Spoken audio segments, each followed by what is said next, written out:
Campagne numéro 3 de One Review Campaign. Alors, qu'est-ce que c'est? Ici, l'objectif, ça sera utiliser Amazon pour cibler des produits concurrents qui ont très peu d'évaluation. Dans la campagne précédente, on a ciblé des produits concurrents qui avaient des évaluations, une notation globale faible. Ici, on va cibler des produits concurrents qui ont peu d'évaluation en quantité. Pourquoi on fait ça? Parce qu'on sait tous que les acheteurs, pour des produits similaires, vont choisir, en règle générale, le produit avec le plus d'évaluation. Donc nous, ce qu'on veut, c'est apparaître sur la fiche produit des produits avec peu d'évaluation, et parce qu'on a un meilleur produit, on a un meilleur listing, on a de meilleures images et on a plus d'évaluation, on va venir leur voler des ventes. Donc ça, c'est vraiment le but ultime de cette campagne. Donc on va créer la campagne en allant dans Annonces, Gestionnaire de campagne, bouton Créer une campagne, Sponsored Product. Au niveau du nom, on va l'appeler One Review As In. Voilà, vous pouvez choisir le nom que vous souhaitez. Début, aujourd'hui, fin, pas de date. Budget quotidien, 20 $. Vous inquiétez pas, on ne va jamais les atteindre. Ciblage manuel parce qu'on va choisir les asins à cibler. Enchère dynamique à la baisse uniquement. Groupe d'annonces, pareil que le nom de la campagne. On choisit notre produit. Au niveau du ciblage, ça sera un ciblage de produit. Les enchères, 20 centimes, on commence bas et puis on augmente au fur et à mesure en fonction des résultats. Alors là, vous allez aller sur Amazon, vous allez choisir, trouver une dizaine de produits concurrentiels qui n'ont pas beaucoup d'évaluation. Donc la campagne, on l'a appelée de One Review Campaign, donc il ne suffit pas qu'il y en ait seulement qu'une. Si vous avez des produits concurrents avec 1, 2, 3, 4, 5, même un peu plus d'évaluation, vous pouvez les choisir, il n'y a pas de souci. Donc ce qu'il faut, c'est que votre produit ait au moins 3 fois le nombre d'évaluations des produits concurrents. Maintenant, on va aller dans le serveur central, vous montrer un peu les résultats obtenus après un mois. Donc un mois sans rien faire. Hop, gestionnaire de campagne.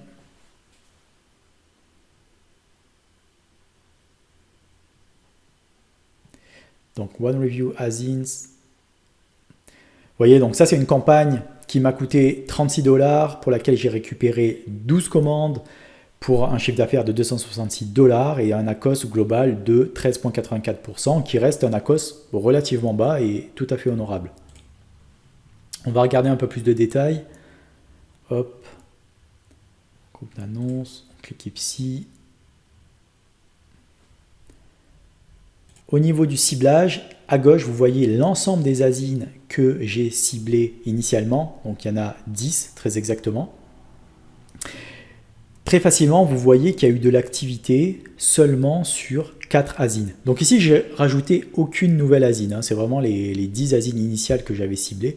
Et il n'y en a que 4 qui ont généré de l'activité. Au niveau de ces 4, vous voyez que les 2 premières ont généré pas mal d'impressions. Au niveau des clics, on est au-dessus d'1% de CTR, de taux de clic. Au niveau des dépenses, on est relativement bas. Coût par clic, on est dans les alentours des 60 centimes. Commande, donc ça m'a généré 7 commandes pour la première, 3 pour l'autre. Au niveau des ACOS, on est très bas. Donc ça, c'est tout à fait correct. Et donc ce que j'ai fait, j'ai vraiment donné un coup de boost en passant à 80 centimes. Alors j'ai fait un peu le bourrin, j'avoue. Vous pouvez tout à fait passer à 30 centimes, ça aurait suffi. Maintenant, ce que je vais faire, j'ai voulu faire un peu le bourrin, passer à 80 centimes et je vais voir d'ici une semaine où on en est. Je ne vais pas attendre un mois pour voir les résultats, je vais attendre un peu, 5-6 jours, et ça suffit pour regarder, pour voir un peu ce que ça donne. Au niveau des 2 autres asines où il y a eu de l'activité, donc là, on voit que le nombre d'impressions est nettement inférieur, avec moins de clics, bien entendu, et donc ça m'a généré seulement une commande pour chacun de ces asines. Ici, j'ai fait pareil, j'ai poussé l'enchère à 80 centimes. Et aussi, pourquoi j'ai mis 80 centimes? Alors, j'ai pas pris ce chiffre forcément au hasard, que ce soit pour ces 2 asines que pour les 2 premières. C'est pour être aussi, on va dire, dans la moyenne de la fourchette suggérée par Amazon. Vous voyez, donc à chaque fois, là, on est entre 0,30 et 1,52. Voilà, je me mets à 80 centimes, c'est à peu près au milieu et j'espère avoir des résultats plutôt positifs à ce niveau-là.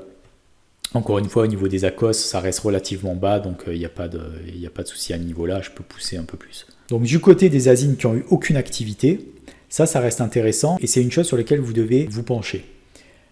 Généralement, Si vous n'avez pas d'activité, il y a plusieurs raisons.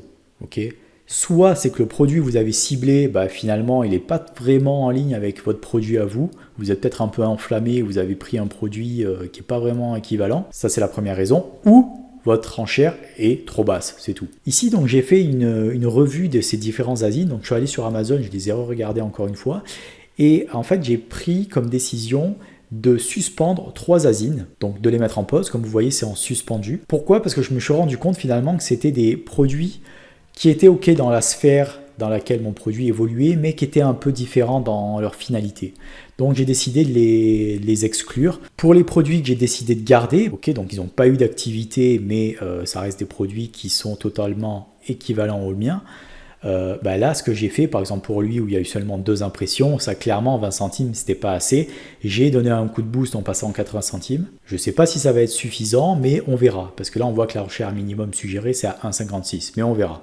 Pour les 2 autres, je les ai passés à 0,75 pour aussi voir un peu comment ça va se passer. Les jours à venir nous diront comment ça se passe. Donc là, vous voyez, j'ai vraiment essayé d'affiner les résultats que j'ai eus. J'ai fait un peu le bourrin, j'avoue, mais voilà. Vous pouvez toujours aller un peu plus doucement, faire ça étape par étape et voir où on en est. En tout cas, c'est une campagne qui, je trouve, est pas mal en termes de résultats parce que pour 20 centimes, j'ai quand même récupéré 12 ventes avec un coût moyen par clic de 60 centimes. Donc ça reste vraiment quelque chose de très profitable. En moyenne, donc on voit que les dépenses totales sont à 36 $, c'est-à-dire que cette campagne m'a coûté un peu plus d'$1 par jour. Donc voilà, c'est une campagne qui pour l'instant est vraiment bénéfique et j'espère qu'elle va continuer comme ça.